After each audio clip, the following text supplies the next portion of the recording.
time over to you. All right, thank you very much.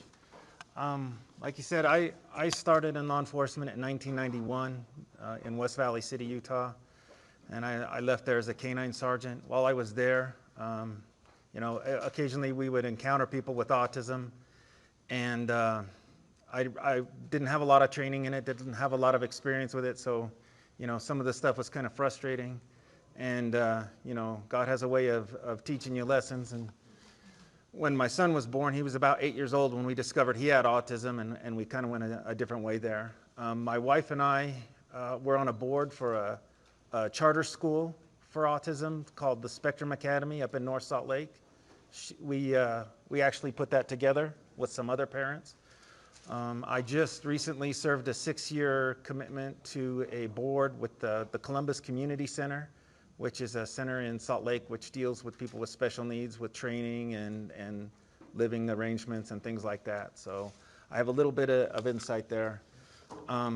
As part of this training is going to be a little bit more law enforcement based. I'll jet through the law enforcement stuff and get more to the recognition and how to de-escalate some things and how to get some help and things that can help you in the future, predicting some of this stuff as well.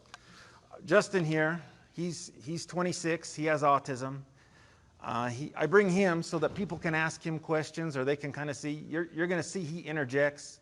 He's going to say some things. You're going to kind of see one of the trademarks of autism is kind of a lack of social awareness and things like that.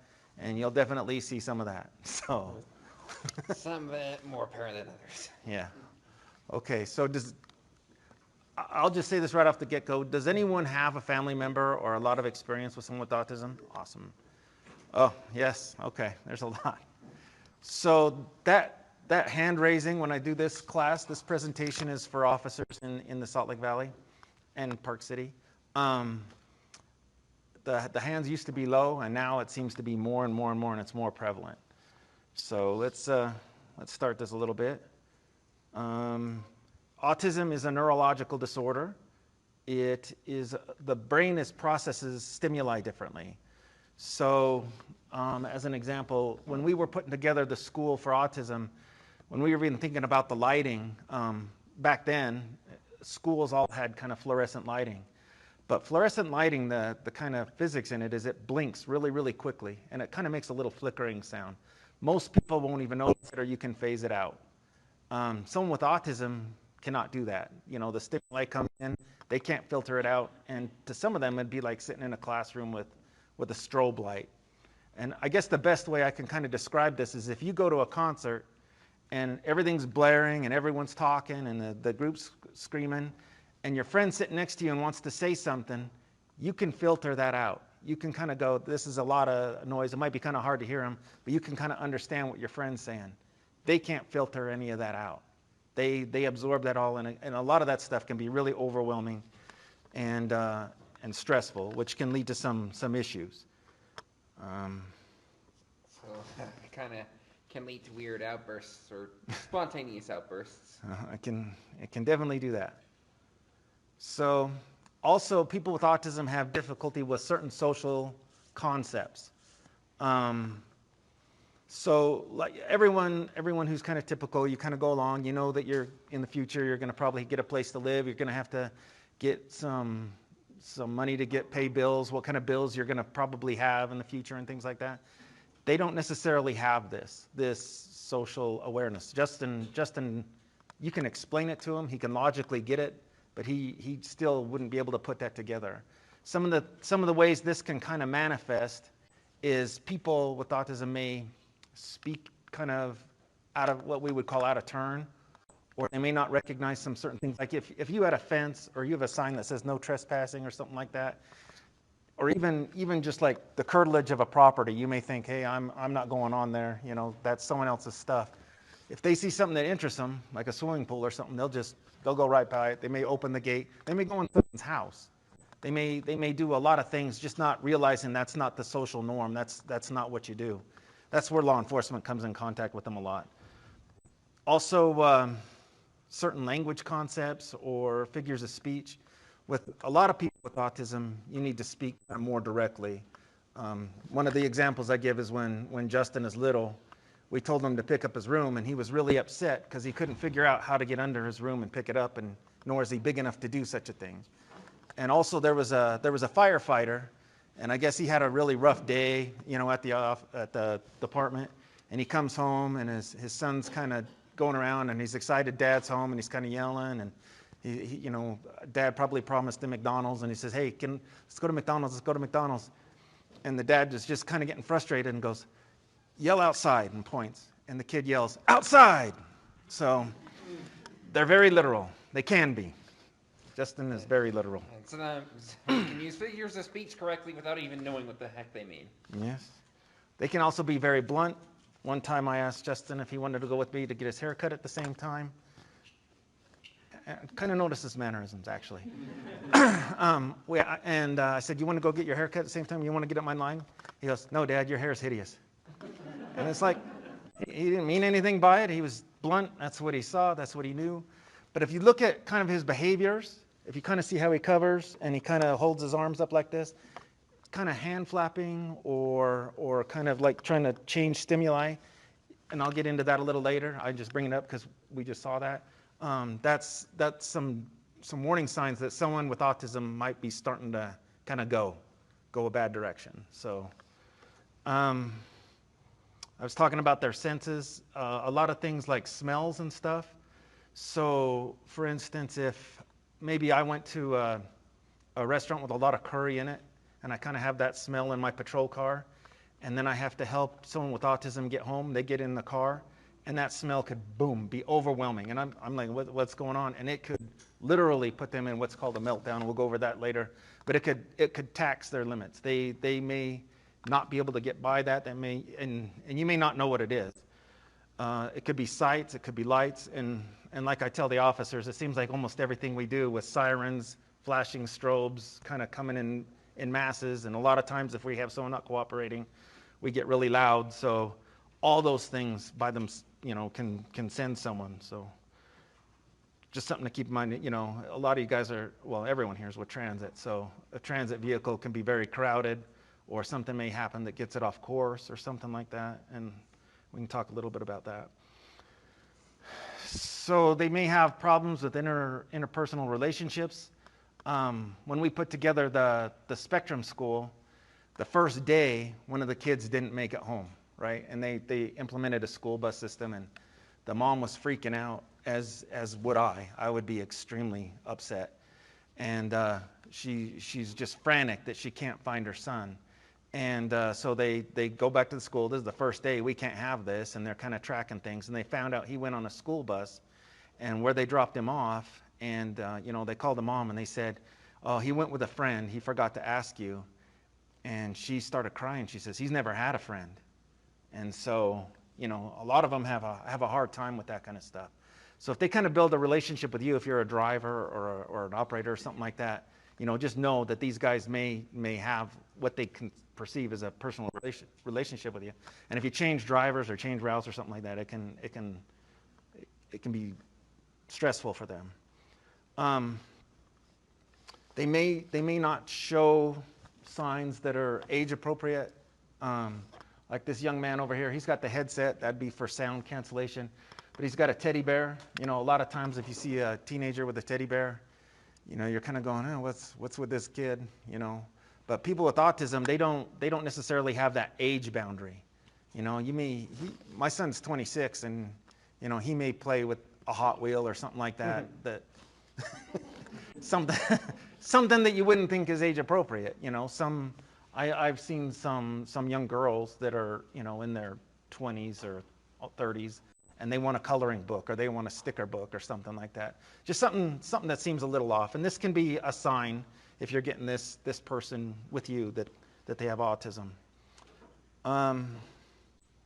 Some people with autism, and I've done a little research and I haven't really found the reasons why, but some of them will run from home or run from a care center or run kind of when they get the ability to run. And at UTA up in Salt Lake, we frequently get people on the train who have run from wherever.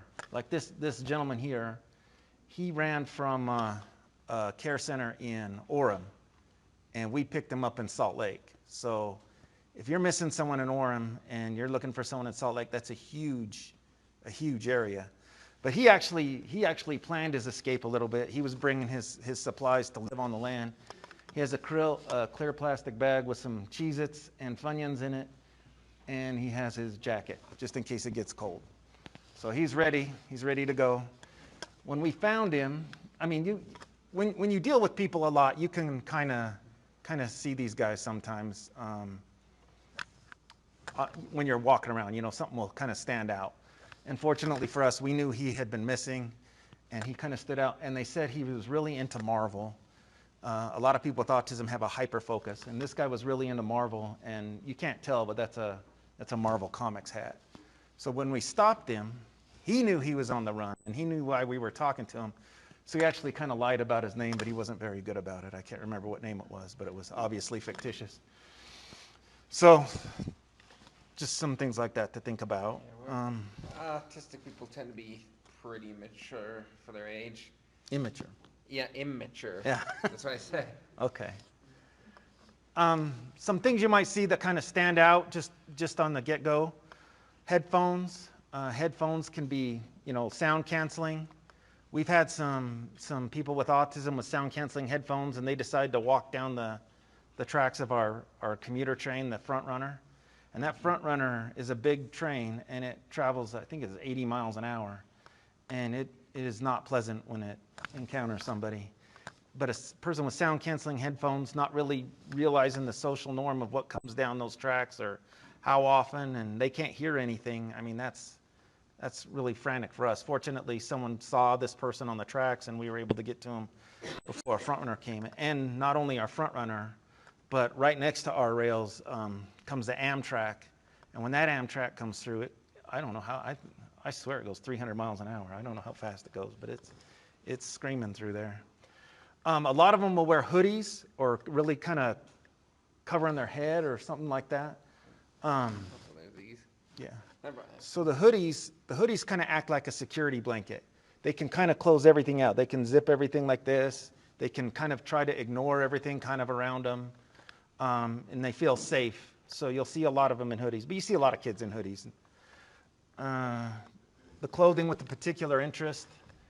Like I said, a lot of them have hyperfocus. You'll see a lot of people with autism. They like trains. They like cars. They like dinosaurs. Justin here used to be into the solar system. And a lot of them, they seem to know everything about that subject. I mean, if they know every dinosaur, they know. He knew the atmospheric pressure of Venus when he was really into the solar system. He acted like I was an idiot when he would quiz me on these things, like, where's the biggest volcano? I don't know. It's in China or somewhere? And he goes, no, it's on Mars. Okay. All right. So. It's a little trick question, I guess. Yeah, was it? You're really good with the trick questions, actually. So, they'll have a clothing of a particular interest. He has I don't know if you guys know what Pokemon is, but it's a little video game guy. And he's got a Pokemon on there right now because he really loves the Pokemon and video games. And it seems like people with autism are drawn to electronics. So a lot of them can identify with electronics. He saw a video game I played back when I was a teenager, and he hacked it, and then he changed it so it was kind of more fun for him or more easy for me. And I'm like, how do you hack that? And he goes, I don't know. He had 2 iPads going, and then he was talking to his friend on a text. So he had a friend on a text, 2 iPads. One of them was telling him how to hack the thing. One of them was some video, and then he had the computer that he was actually hacking. I mean, I don't know. I don't know how he does it. Just my brain just goes, this it's basically why our brains work a little different. But this kind of stuff can help you if you're coming across someone who's lost with autism, or they seem to be kind of a little amped up or freaked out. If you see this, and you can kind of ask them about their shirt or something like that, or if you have some sort of electronic device, it'll kind of catch their attention, or you could, do something. They'll kind of start to look at what you got, and they'll kind of calm down. And I'll go over your shirt later. You cannot really tell, huh? Yeah. So those kind of things can help you recognize it. For us on the train, the reason why this kind of comes up a lot is people with autism a lot of times don't feel comfortable in social situations, so they won't want to speak to you. They'll kind of try to avoid you. And for me, when I'm looking at a train, if I see the train pulling up and I see people inside the train starting to pull up their hoodies and starting to kind of walk to a different door, trying to not encounter me, or maybe even not coming to me when I start to call out to them, they may appear like a criminal element. I mean, a lot of people with warrants, that's exactly how they act. So deciding whether I have someone with warrants or someone with autism, I got to decide that really quickly so that this doesn't go a bad way either way. Someone with warrants could be dangerous, and someone with autism, I could be dangerous to them. So autism has a lot of different behaviors. One of the ones I mentioned earlier is a meltdown. Meltdowns greatly look like a tantrum. So if you take a kid to the store and he says, I want the peanut butter cereal, you say, we're not getting the peanut butter cereal today, and then they go on the floor, they start screaming, or I want this or whatever. A meltdown is when someone with autism has met their mental limit. So it'd be like if you found out that your spouse was cheating on you, the IRS is going to come audit you, your dog was hit by a car, and you just banged your leg on on a shopping cart, or someone banged you with a shopping cart. You're done. You're going to start yelling. You're going to start throwing stuff. You're going to be like that. They are at their mental limit when they're at a meltdown. And you can say calm down, or you can try to do stuff like that. They cannot calm down. And it's not an act of manipulation. It's an act of frustration and exhaustion. So sometimes when Justin here comes home from work, he's at his limit, and we can start to see some things. When you have people with autism, if you can kind of direct them towards occupational therapy, if you're having some issues or something like that, and people will learn what their own warning signs are, so they can do some self-mechanisms to maybe circumvent that so that doesn't happen. The anxiety, that comes a lot with them not knowing the social circumstances. The meltdown thing, sometimes people like to push it and then they are surprised with what they get. Does not end well for anyone, but usually shocks the receiver more than the giver. So if you see someone starting with the meltdown, if you start to see someone with autism kind of hand flapping or kind of starting to bang their ears or cover their eyes, or they may repeat stuff, they may go no, no, no, no, no, no, no, that's a sign that they're going. And so if you can kind of slow down, and I think I go into this a little bit more in a minute, if you can kind of get everything to slow down and just calm down, that's the best way to kind of get out of there. The anxiety, like I was saying, they don't know what's coming. So for a lot of times, someone with autism doesn't like change. And when my wife and I, we may be going somewhere, hey, let's go out to eat. So we go, hey, Justy, we're going to go out to eat. Boom, his world just changed. That's not what he was planning. That's not what was supposed to happen. So now I'm upset, right? He'll get upset. So a lot of time what we would do is we would have a little clock on it where you could kind of see, and I'll show a picture of it later. You could see the time, and we would say, hey, when this red runs out, we're going to the restaurant, and he can kind of put it together in his head, and he's fine. Where that can manifest for us a lot of the time, at least for UTA, is sometimes our trains will get in an accident, or an incident happens on it where we have to take the train out of service, or the train actually breaks down. Fortunately, that doesn't happen very often. But when it does, we have to do what's called a bus bridge. Maybe some of you guys are familiar with a bus bridge, maybe not. But what it is from the track station on one side and to the other side, they commute the people in a bus just like they were in a train. Someone with autism, this is a change out of the norm. I'm on the train. I'm told to get on the train. My parents have told me if I don't get off on this stop, then they may not see me, which he takes the train, and I may tell him something like that. You've got to get off at this stop, or I might not be able to find you. So they may start getting really anxious when people are starting to be unloaded off the train, especially if you're kind of ordered off the train. Like they say, hey, you need to get off now, buddy. You need to go. You get on that bus. They don't know where the bus is going. They've never heard of the bus. So you might get something that's kind of someone who's unusually freaked out about it. So just kind of know this could be one of those signs. that this could be someone with autism, and a lot of times just kind of explaining to them, kind of slowing it down. You know, maybe, like I said, we'll talk about this, but talking about the stuff on their shirt, that can help. So this, another thing, they know a lot of times, they're pretty aware that, let's see, where's that one at? That one. Yeah, okay. They're aware that they don't get the social norms. And they may be really nervous when they're dealing with other people that they may be breaking these social norms because they know it can have a negative reaction. A lot of them don't have friends because of this type of thing. So this, I put this on here. As soon as it gets to it. So he knew he was going to be violating this social norm. He knew that there's going to be some negative consequences from it. Someone with autism feels that this thing could be coming towards him, but he doesn't know. He doesn't see it coming. He at least sees it coming, right? So that causes a lot of anxiety, and it, you know, just kind of talking to them and calming them down and letting them know what's coming. And when you kind of show some understanding and some friendliness, then they feel a little bit more comfortable. The obsessions and hyper interest, some of them can be obsessed with certain behaviors.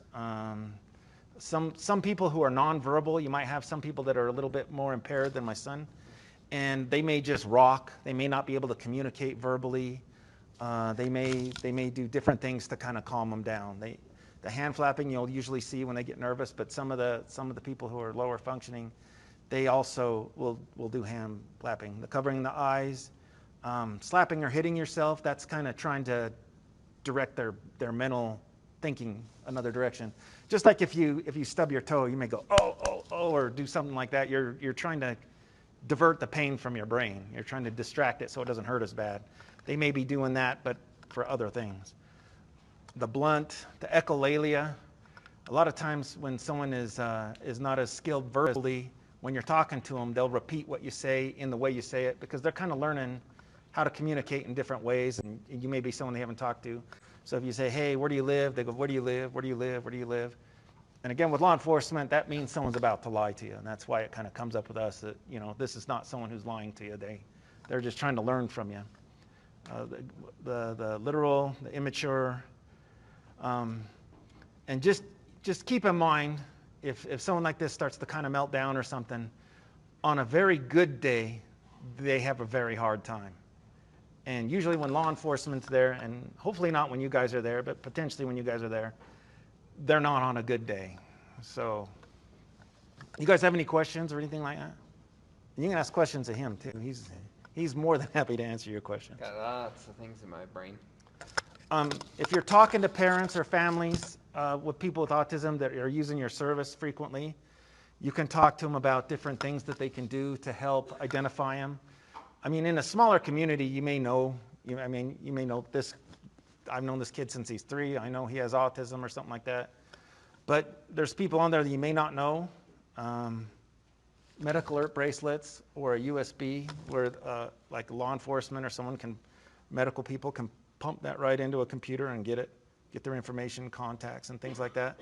A lot of people will write their information on their shoes because someone with special needs or someone with autism sometimes has the tendency to take off all their clothes and just run. But they won't take their shoes off because they don't want to step on stickers and things like that. So they'll have their shoes on them when you catch up to them. So mostly naked. Well, mostly. Most of us would consider it naked. May have no facial expression. They may not be able to read your body language. They may not be able to, I might come home and say, someone better not be messing with my stuff, when I come home, and, just teasing or something like that. And then he would just totally avoid anything that I had and maybe sit on the floor or something like that and goes, I don't want to mess with your stuff. I don't want to mess with your stuff. Just not getting the sarcasm or something like that. And when people start getting frustrated or upset, sometimes we have this on the train where someone's standing somewhere and someone thinks that they shouldn't be there and starts yelling at them or something like that. And especially when they're blunt back, it can create issues. So they may not be able to see your body language. You might have to be very verbal. This is just some health statistics. Autism is in every race, every financial demographic. It does hit boys. This is 1 in 135 girls has it, 1 in 34 boys has it at the time of this study. And this is kind of the spectrum. High functioning autism is like my son here. I can communicate to him. I can say, go take a bath. If you get this out of the fridge, you can make it in the microwave or something like that. He can do some things on his own, but he's going to need assistance for his whole life. Someone with autism, they're pretty apparent. They can hold a conversation, but I wish I had an example here. I do not have an example, I'm sorry. But it'll be very apparent that you're talking to someone with special needs. I mean, you'll be able to, like Rain Man, if you guys know who Rain Man is. You know, you could tell you were talking to someone with some special needs and something was up. People with severe autism, they may be nonverbal. You know, we've had kids that get on the train, they're nonverbal, but they've run from home, and they're fascinated with trains, so they'll get on our trains, and again, they can be a long way in a very short amount of time, which is a panic for the parents. There's some other impairment that kind of resembles autism. There's Rett syndrome, there's Fragile X, and some of them, and even sometimes the fetal alcohol can kind of resemble it. But things that will help someone with autism will also help someone with these things. And this is the police department, so we don't need that. We don't need that. So people with autism, when they run, a lot of them are very attracted to water. And you will find some of these guys going to swim pools. I think they said that 91% of people that die when they run, these people with autism, end up drowned. So they'll be in a swimming pool, they'll be in a canal, they'll be in a fountain. And like I was saying before, they don't get the social norm. So if you have a fenced off pool and they can get up and over it, I mean, they just see the pool that attracts them. They don't realize that they shouldn't be in there. Or sometimes they do, but sometimes they don't put it together. So when you're looking, well, you guys won't be looking for them that often. But just know that they can be anywhere. I mean, we had a young girl hide in a dryer, you know, and then someone accidentally turned the dryer on, so that kind of went bad. You look everywhere, because they may not be able to, you know, you may say, well, it's not a social norm for someone to climb up on top of the closet and behind the sleeping bags, but they may go, hey, I wonder if I could be like a squirrel today, and I'm going to climb up there, and I'm going to go up there, and then they fall asleep or something like that. I mean, all these things I've kind of experienced. I'll hide in a little cubby. And this is for someone who's missing, and this is for law enforcement. So a lot of them if they have access to heights, a lot of them will check out heights. So I think it was the Denver airport that was under construction. Some of the kids saw access to a ladder that went like up on top, and they found them up on top. A lot of them don't perceive danger like you and I would. So when we're dealing with them, go ahead. So two very dangerous things, high altitudes and water. Yes. But we could be talking to them next to a train, or you could be talking to them next to a bus or a freeway or something like that. They may not perceive that that's dangerous right next to them, or a body of water or something like that. This is the meltdown we were talking about. Let's see. So some of the things that can help get out of a meltdown, a lot of times is if you kind of start seeing someone go that way, if there's some way you can get them to physically exert themselves. Like for Justin, when he was starting to go, we would say, hey, try to push down this wall. But don't go to a dry wall, or don't go to something like this, because they may push it down. But if you have like a brick wall or a car parked in park, you know, try to push it, or push a rock or something like that. And they will go, and you can even go and say, hey, I'll get you a cookie or whatever they really like if you can move it. And they will give it their all. And it'll only take about 3 minutes, and they're out of their meltdown. They'll be calm, and they'll be talking to you. Just make sure your car's in park. Yeah. Do make sure it's something they won't accomplish, because they'll do whatever they can to accomplish it. One of the things I tell officers is if we come across someone and they're not being cooperative, but you can tell they're verbal, and you can tell they have autism or something, yeah, here it comes. Like I said, we'll train them on this kind of stuff. Like I said, he loves Pokemon and all this stuff, and there's a couple officers there. You could do it by yourself, but realize that you might get some pretty jagged answers. They may act like you're an idiot. But if I went on there and I said, hey, isn't that a My Little Pony on there? So he knows what I'm going to say. He knows, because I do this all the time. He knows, and he still won't let it go. Like if this was a Star Wars shirt, say like it had R2-D2 and C-3PO on there. And then I said, hey, doesn't Captain Kirk own that robot right there? And now someone, you can kind of go, well, that guy doesn't know what he's talking about. He wouldn't be able to let it go. He would say, that's totally impossible. You're an idiot. You don't know what you're talking about. And they'll proceed to tell you that Captain Kirk lives on this planet or been to this planet. The R2 comes from this unit or this planet. And he'll tell you everything you did or didn't want to know about it. But then you can kind of start a dialogue. And for us, we're trying to find out who they are, who their family is, and things like that. But you can kind of get them to focus on something else and maybe get them to kind of say, hey, well, tell me about this, and it'll calm them down. In a conversation way, they'll feel like they're more dominant, so they'll be less anxious, they'll be more confident, and they'll cooperate with you. You won't have a negative thing. For us, we're looking for family members and things like that, someone who can help him. So he can call us an idiot a couple times, say, hey, you seem pretty smart. Where do you live? I want to come and talk to you. And sometimes he's told not to talk to strangers, and police are strangers, so still won't talk. Some of them will have things like this fidget cube over here. I don't know if you guys have seen them. I keep a couple of them in my squad car. If you have someone with autism, a lot of times if they're starting to kind of do the stuff like hitting their head and stuff, this can give them something in their hand that they can kind of focus their mind on that's something a little different. And they're pretty inexpensive. And again, I don't know how often you guys come across meltdowns and things like that, or what access you have to some things, but this can help you. Sorry, I'm trying to filter out the law enforcement stuff. So. Yeah, fidget cubes are fun though. Yeah. Use the. For us, sometimes we're called on a family fight where, like a parent, usually an uncle or the father or a bigger brother, they'll kind of hold the person with autism and they'll just lay on the ground until they exert all their energy, and it's kind of the same thing as having them push the wall or something like that. Something to kind of realize too. If there's a dangerous situation, and for us, if there's a house fire and this person with autism runs from home, and his parents have said, don't you go out that window, you will never get another cookie again in your life if you go out that window again. We can't find you when you leave, and so things like that. Now there's a fire, and a police officer or fireman breaks that window and says, hey, come over here, come out this window, we need to get you out the window, they won't come.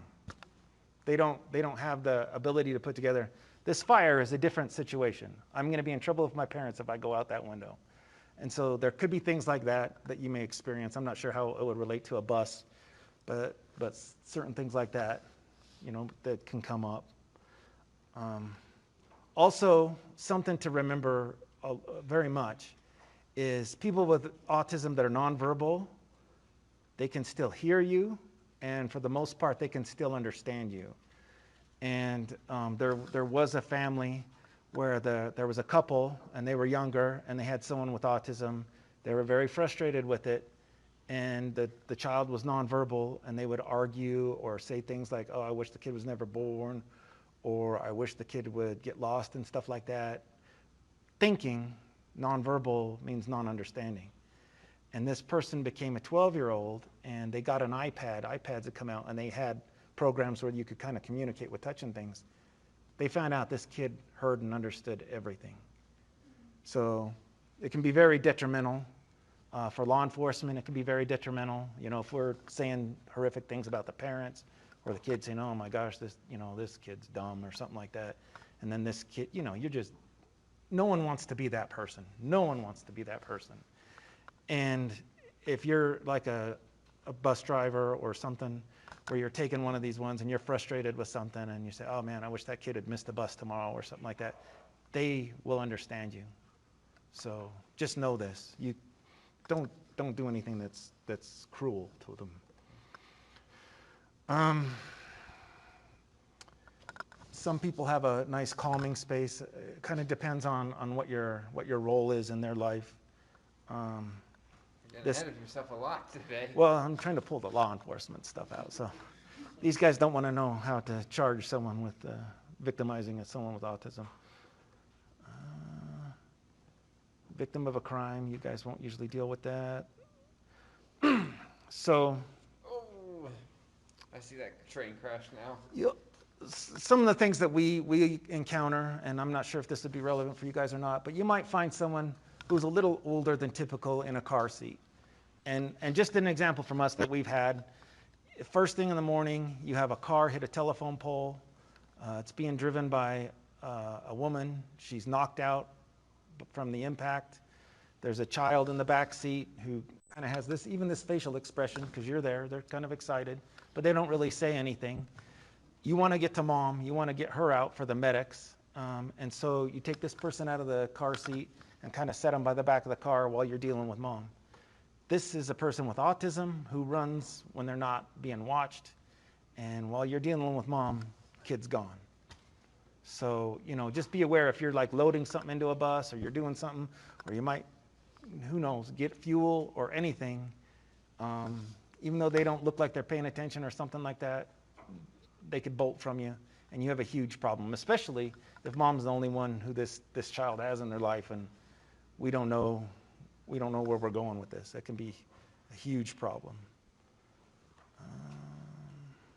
There's the fire in the car. This talks about how they're victimized. Something to know, just someone with autism. Uh-oh, are we there? Oh, okay. Someone with autism and other special needs have a similar trait. They may use more muscle strength than you're used to. So a typical person will use 25% of their muscle ability every day. If you're doing a solid workout, you're really pushing it, you're trying to build your muscles, or something just scared the beans out of you. A hornet wave just kind of flew by you and you're all upset. You may be up to 50%.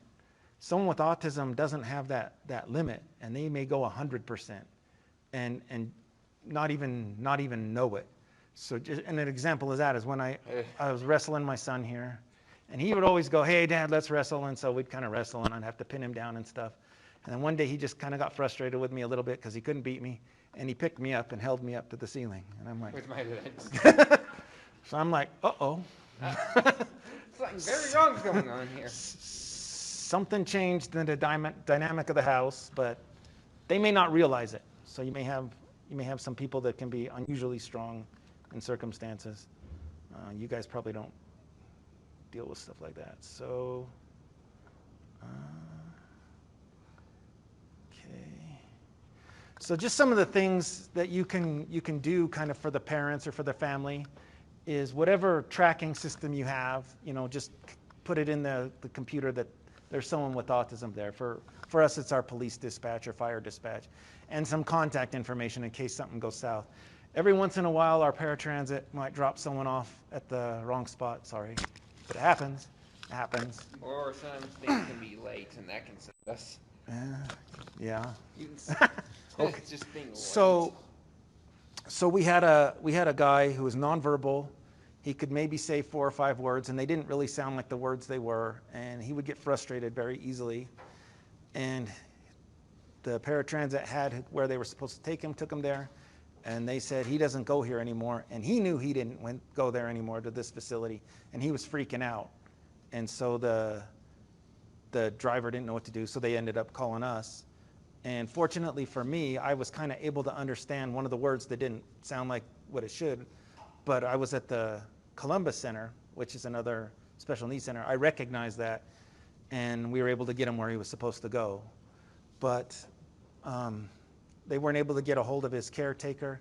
So make sure if you have one of these guys, if they have to do some sort of application process to ride your service, have numbers that are like immediate, you know, not just grandma if she's not shopping or something like that. How do you get hold of someone like right now? Like my police department can call me right now. I mean, if I have to bolt out of here or something like that.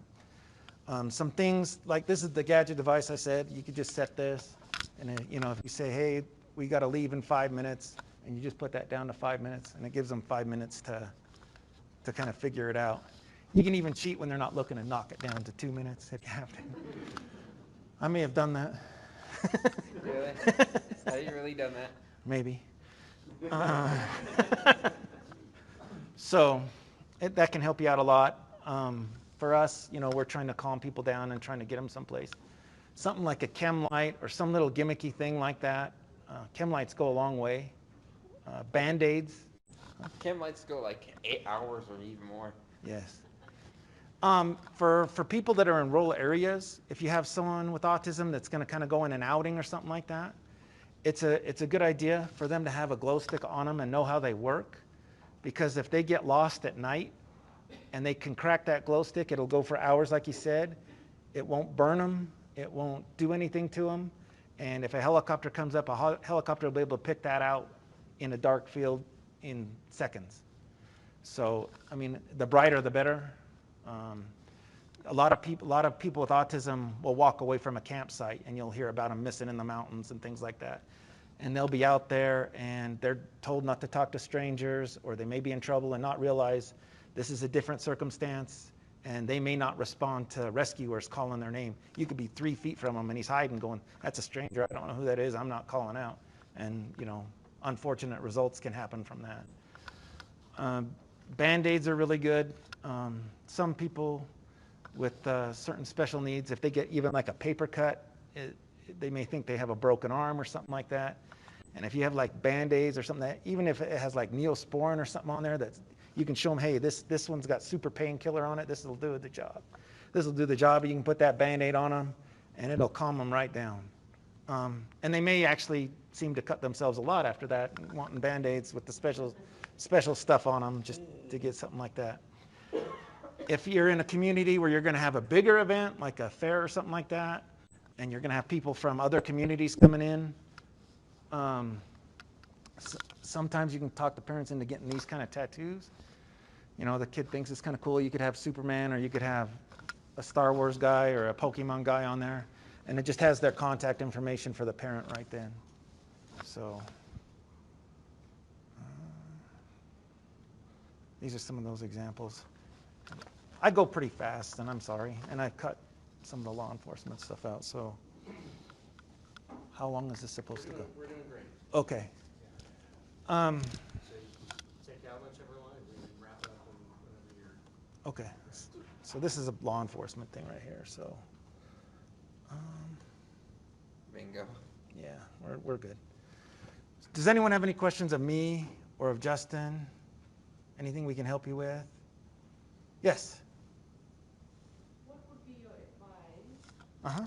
Say, for example, a driver is driving a client with autism, Yes. and something, and they start having a meltdown while Okay. driving.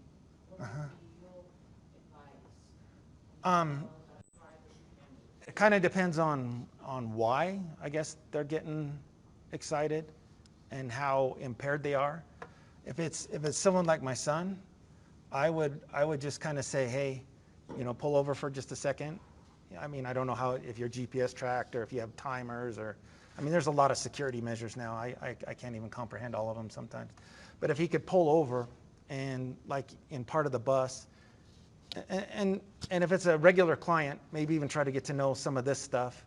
One thing would be, you know, if you have like a bar or a wheel well or, you know, a seat or something that's in the bus that you know they're not going to be able to move, and say, hey, kind of try to push this. I need this pushed, and we'll be able to get on our way. You know, push this, and if they're kind of a helpful kind, they'll want to push it, and they may actually be kind of frustrated that they're not moving it, but then you could just go, oh, hey, that was perfect, and we're going on our way, and they'll calm down.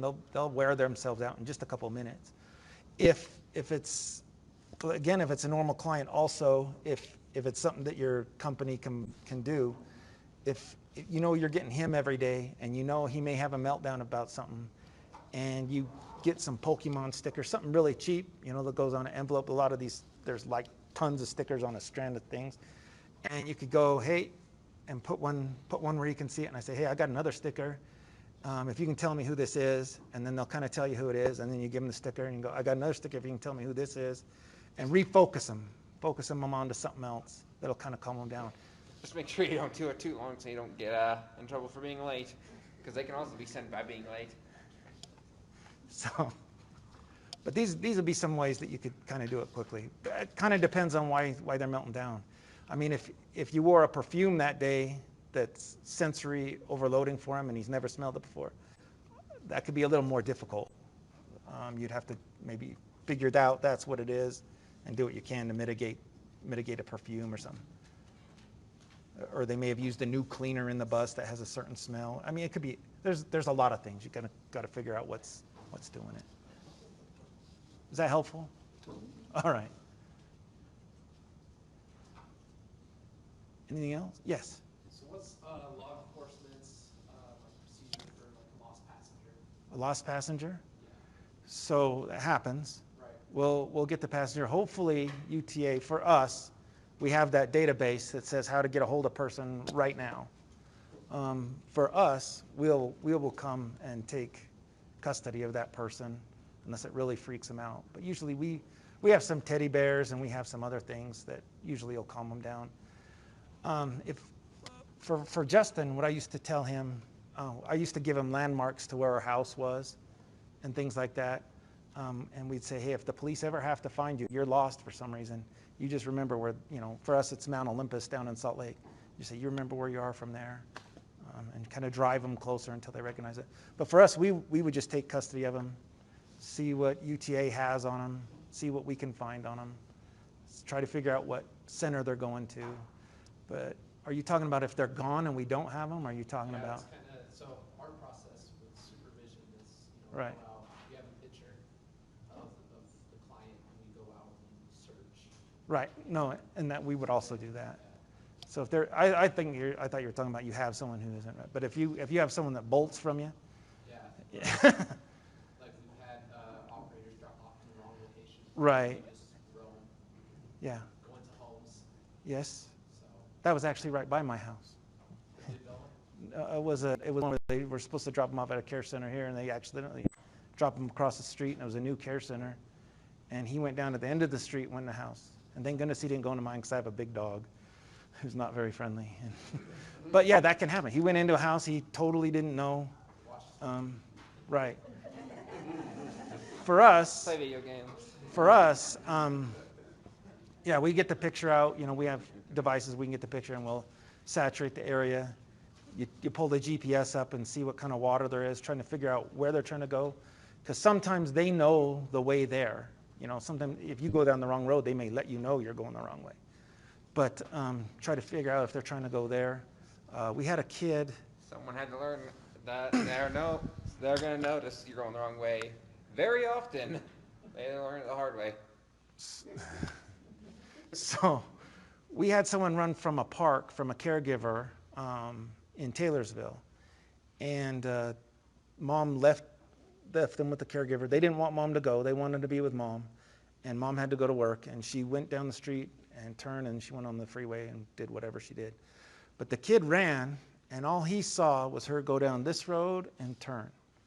And so from Taylorsville, he ended up walking all the way as far as that road would go in Magna, and then he'd go as far as that road would go, and he ended up in Salt Lake. And it took us a while to find him, but we eventually found him kind of to going out. A lot of times, these people will stand out to other people, and we'll get calls on them. We had a kid with Down's syndrome, and he was obviously young. He was obviously not supposed to be on the train by himself, and I might have a picture of him. He wasn't supposed to be on the train by himself, and the operator knew, fortunately, that this didn't look right and called us. And we kind of caught up to him. And I mean, not everybody here knows the Salt Lake area, but it was just outside the Salt Lake area. It was at Ballpark for Salt Lake people. But we got him at Ballpark. We got him outside the Salt Lake area, and he was He was on the run, so he wasn't telling us the truth. He was telling us he's 26 years old. He obviously was not 26 years old. And when we asked him where he was going, he said he was going to his buddy's house, and then he would say his buddy, I can't remember, it was like Ryan, he'd say, it's Ryan Superstar. And I go, okay, who's Ryan Superstar? He's Superstar. He's the #1 quarterback of Pocatello something. And we go, okay, we're a long way from Pocatello. So, and we're trying to figure out where it was. And there was a couple of us. One group of officers went the Pocatello route and found out he had a brother that was a football player up there, and trying to get the brother, trying to figure out contacts down here. I called Salt Lake City, knowing this train just came out of Salt Lake City, and saying, are you missing someone? And he said, yeah, we just had a 12-year-old kid with Downs bolt from the planetarium because he couldn't have a Slurpee. And the last place they saw him was running into the parking garage of the planetarium. But he came out the other side of the planetarium, saw a train pull up, ran in the train, and now he's outside of Salt Lake. So, and we weren't 100% sure this is our kid, but you'd be pretty sure. So I was talking to him, and I said, hey, were you at the planetarium today? And he goes, oh, man. He knew. We knew we had our guy. So, I mean, picture, saturate, that's the best we can do. And hopefully the public calls in. And the sooner the police know, the better, because the sooner we can get over there. Like if it's within the first 5 seconds, you're probably going to find them very fast. Well, hopefully, yes. But we have better ways of communicating back and forth quickly. I mean, the buses can't do it as well. We have ways of transmitting pictures quickly. We can transmit to other police departments that are in the area and know landmarks and things like that. And so, and we'd call the family to see if there's anything of interest in that area as well. Does that help? Yeah. Okay. It's a nightmare.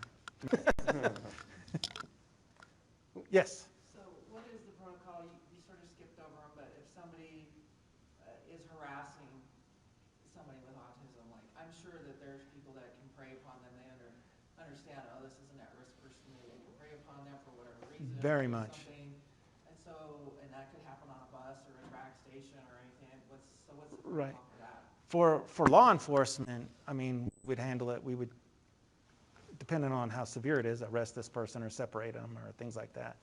For someone who's not law enforcement, I would get law enforcement or your supervisors en route as soon as you could and try to separate them. It kind of depends on how serious it is. So when Justin was in school, kids would pick on him, and all they had to do was click their pen. Because of that sensory thing, that would drive him nuts. He couldn't focus that out of it. And they knew it, and they could just click it 4 or 5 times and it'd send him. And to the teacher, it just looks like he's acting out for no reason. But if they're like saying, hey, you're dumb, there's some people that say some pretty horrific things. If it's something like that, I'd separate them as soon as possible to whatever your legal ability is, whatever your policy is, and get a supervisor en route. Now the supervisor, I would try to make, if they're both special needs, like you're in a paratransit type vehicle, I would try to have another paratransit vehicle take the other person and talk to the families of both and try to make it so they're not on the same vehicle. Just depends on how severe. That bullying stuff I went over because it's usually crime. Because a lot of them, you can go up on anyone could go on a train and say, hey, what kind of phone is that? And he'd pull it out and bam, they're gone.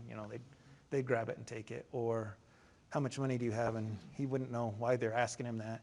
He's actually pretty savvy because I've made him more paranoid of people who ask him weird stuff on the train. But not everyone has that ability. So. If they're doing it on a bus, you can just lock them in. Can't you? I don't know. Trap them inside. You may not want to be in there with them. Get their arms stuck in the door. No.